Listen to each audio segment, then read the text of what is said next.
Hey everybody, good morning. I don't know if you can see me. I can barely see myself because I'm in the shade. I've been baking in the sun this morning, waiting for Accessoride to pick me up. They're running late, so that means I'm going to be late for work. So I already let my boss know, well, she know how this goes, but they haven't really been late so much in this time, so I can't really complain. But you see how quiet it is out here. I hear some bird noises, that's just about it. But I just want to say happy Friday. Have a great weekend. Remember your distancing and stuff like that. I got my gloves in my pocket. I got my mask already hung on my ears. I don't know about you, but it started irritating my ears already. They either itch or start burning or hurting or something, I guess, from having them on all day. So sometimes I'll try to take the mask off in my office, especially since nobody is in there but me. But people come in and out or pass through or something like that. But we all still getting things together for the children's graduation, the virtual one, and other stuff, and still packing. Thank God for the new place we're going to be moving to. Thank God for the 2 vacations back to back, and that's something. Now, I really wish I could go somewhere.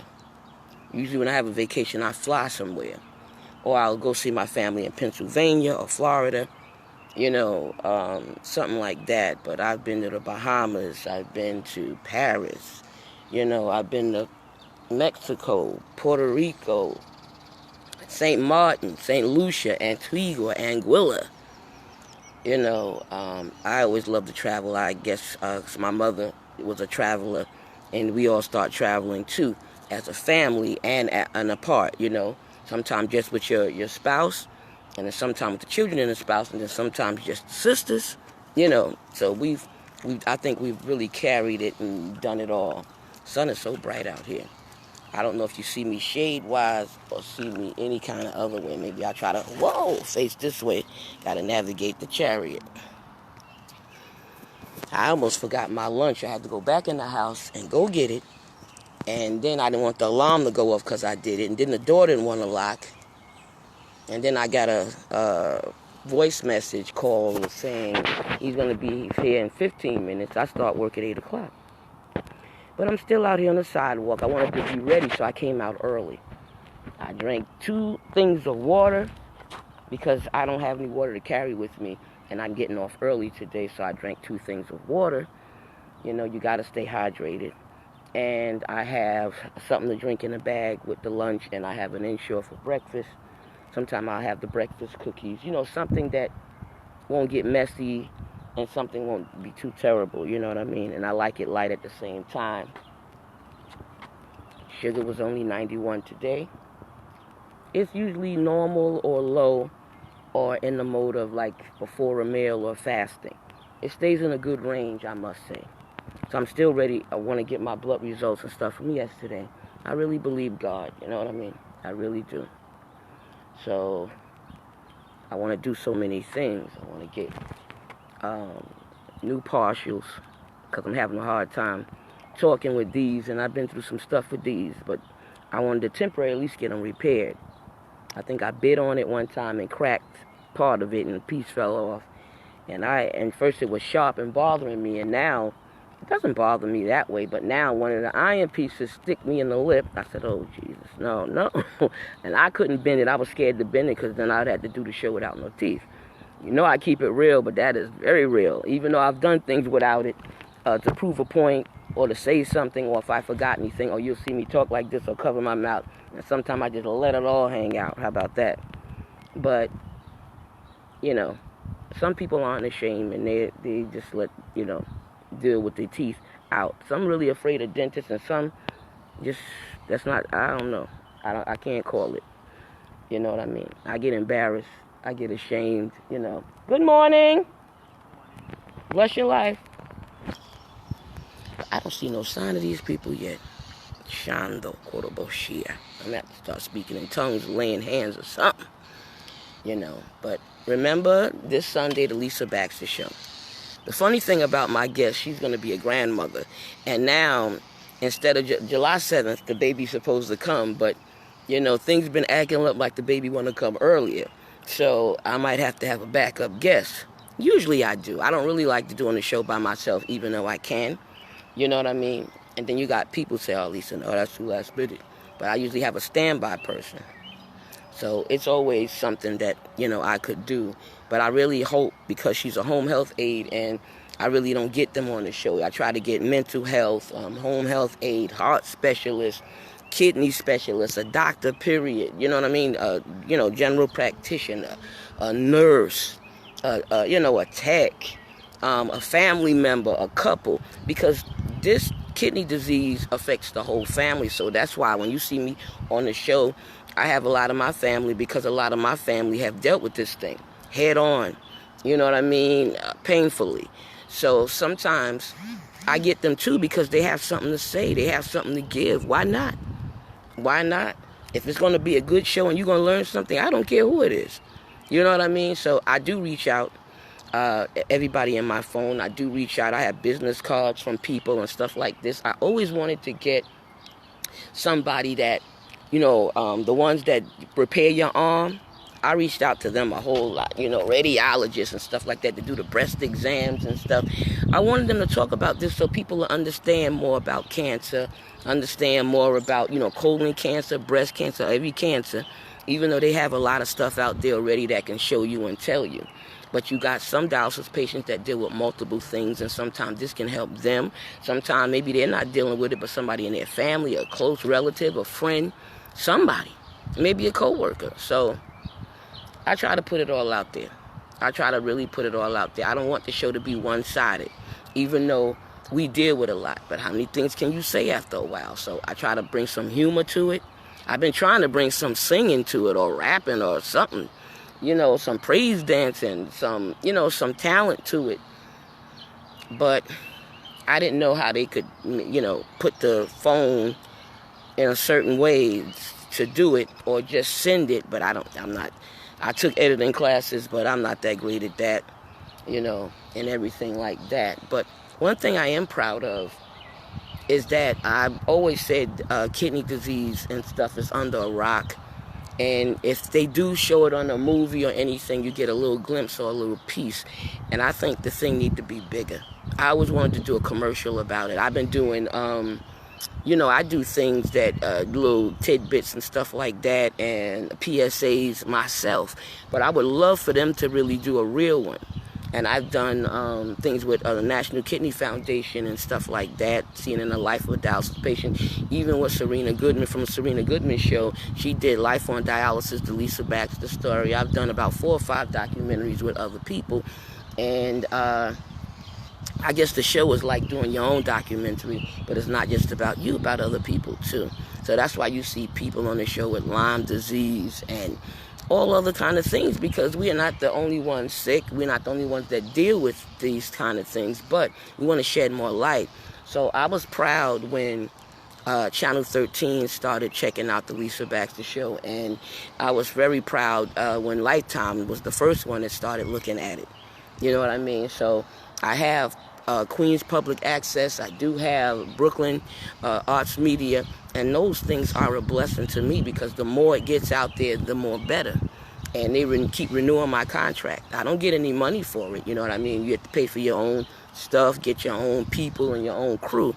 So now Fox 5 would like to do something with me, and I'm very proud of that. I did a dance the best I could with my bones osteoporosis hurting, but I was very proud with that, because this bird is going close. It's pretty, but stay over there.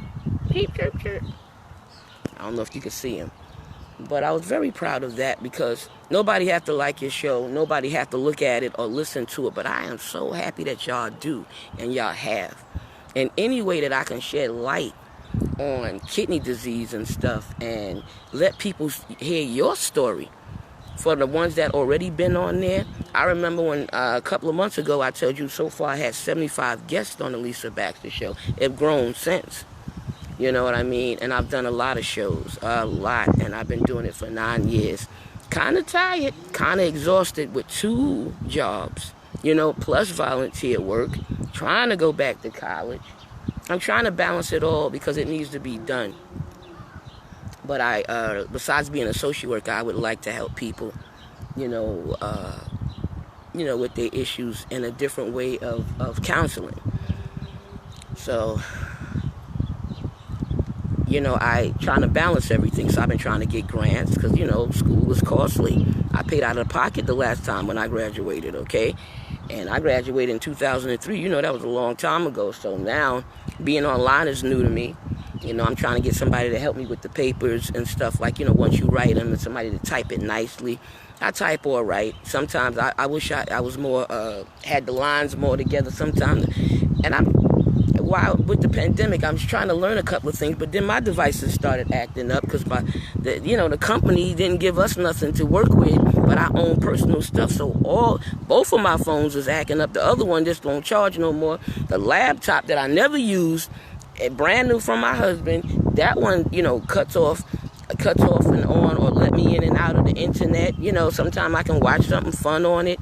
Sometimes I could, it helps me to do a lot. But I had to take some of the programs from the job out of it. They need to give you a laptop. I don't know what's going on with that. They might not appreciate me saying that, but the truth is going to still be the truth, whether I said it or not.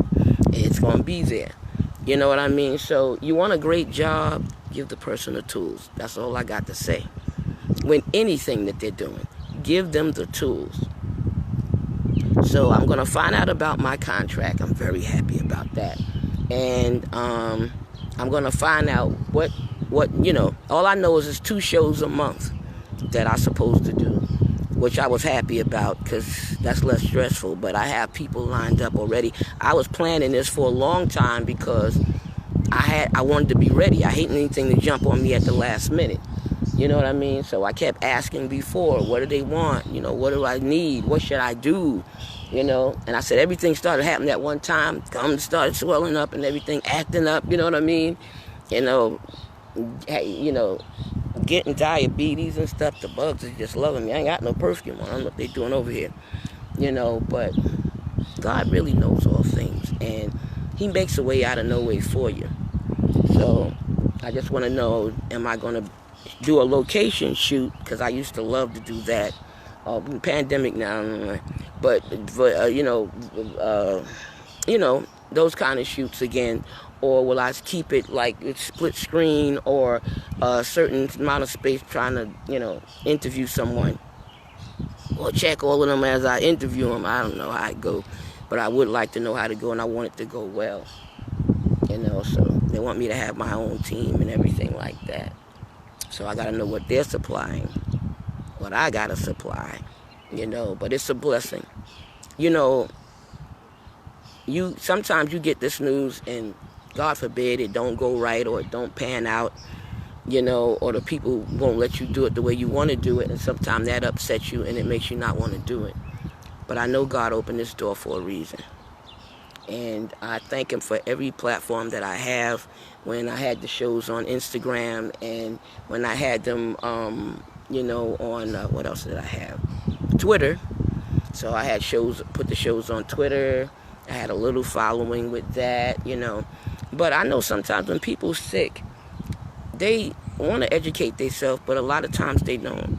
Sometimes it bothers them or depresses them because you're telling them something that'll help them, but they're not seeing it at the time. And then sometimes when things go wrong, it becomes an emergency to get the help now. Now you're scared and you're panicking and you're all over the place. But if you at least learn something about it, if it never happens, or if it happens to somebody else, you could be a comfort to them. You know what I mean? I don't want to shove it down your mouth. I don't want to shove it all up in your face. I've tried to do it so many ways, comedy-wise, softly, keeping it real, gentle, straightforward, but whatever I tried to do.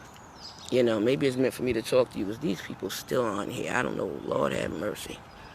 But I'm doing the best I can, so leave that alone. But I really want you to get the meat and potatoes of this thing.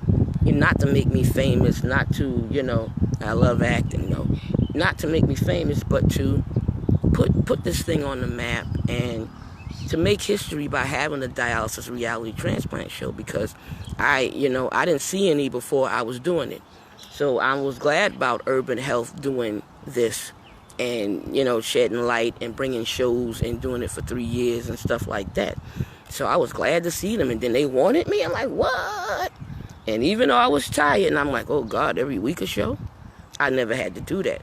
And I was my own boss. I still am kind of, but you know what I mean. When you're working with other people, you got to work with them too. And sometimes they want more than what you want to give or can give. So that's a whole nother story, a whole nother everything. But God still knows other things, and he got the final say. And whether it's a long-term contract, a short-term, or just a couple of shows, I'm going to give you my best. I'm going to give you everything I got. And if things wasn't right or came through, then God would do it in a whole nother way. Because if he did it in my acting, Shando, or writing or singing, then I still would shed it on kidney disease. You know what I mean? I get out there and I do the kidney walks, the polycystic kidney disease walk, the get your rear end gear colon cancer walk. You know what I mean? And there's nothing wrong with getting involved in this stuff, raising a little money for it, talking about it, having a table. I go to colleges and schools and have a table. I like doing that. I like sitting down and taking my time and explaining it to people. But they get so frightened and so scared. And I understand that. I've been on dialysis 12 years. That like to knock me off my feet. I couldn't believe it. Especially since I wanted to have a baby and it was hard to conceive and all of that kind of stuff. And then I didn't know I was pregnant and had so many miscarriages. I thought I had one and I had more than one. Doc told me, I'm like, what? Then he kept saying, ain't nothing wrong with you and your husband. Nothing wrong with y'all. Well, I don't know why y'all not getting pregnant. Da-da-da-da-da. Then you hear the sidebar people. Oh, God, it's a shame. What's wrong with them? And all kind of stuff. People got something to say about everything. You're mourning. They want to know how long you're going to do that. How long she going to be crying? I might cry forever about my husband. Nobody going to tell me nothing about that. Unless your husband or wife is dead, don't talk. Call me after. All right? So I'm not trying to be nasty or smart. But the thing is already hurting and heartfelt. You don't need nobody in your face to tell you, okay, dry up and dry your tears. Shut up. You should be shut. You have to know how it is to lose. My husband used to say, he says, hon, it's a shame about your mother. And, you feel so serious about it. I said, when your mother passed, whenever she passed, you will know. When she did, and I was the one with the phone call, because they thought I was her daughter, a natural daughter. That's how close we was. I said, wow, she got 3 sons. You called me? And my husband broke down. He was upset. He was hurt. He hardly wouldn't eat. Didn't know if he was going or coming. You know how it is with death. You feel blame and all kind of stuff. And even if you did everything, you're going to feel that. And there's nothing wrong with counseling. We don't like to go to counseling. People have stuff in a bottle, or people have stuff in a different way. And everybody handles stuff differently. Some people cry a lot. Some people need a trip. Some people run. Some people get high. Some people do all kind of things. Some people run to God. Some people stop talking. Is that them? Shando, Korobo Shaya. But whatever way, keep God with you. He'll direct you right. Yeah, all right, don't worry. I'll come across the... No, that's just how bad I got to go to work. I'm willing to go... No, what is he doing? Pull out that lift, though. I need the lift. Yeah. All right? Let me get my gloves and my mask on. How about that? Shando. All right. We got to fly. Hallelujah. Y'all be well and y'all be blessed. I ain't mad at you. You ain't never lied. Peace. Let's get these gloves on. I wish it was the colorful ones. I only got to end this thing, y'all. Peace. Where's that button?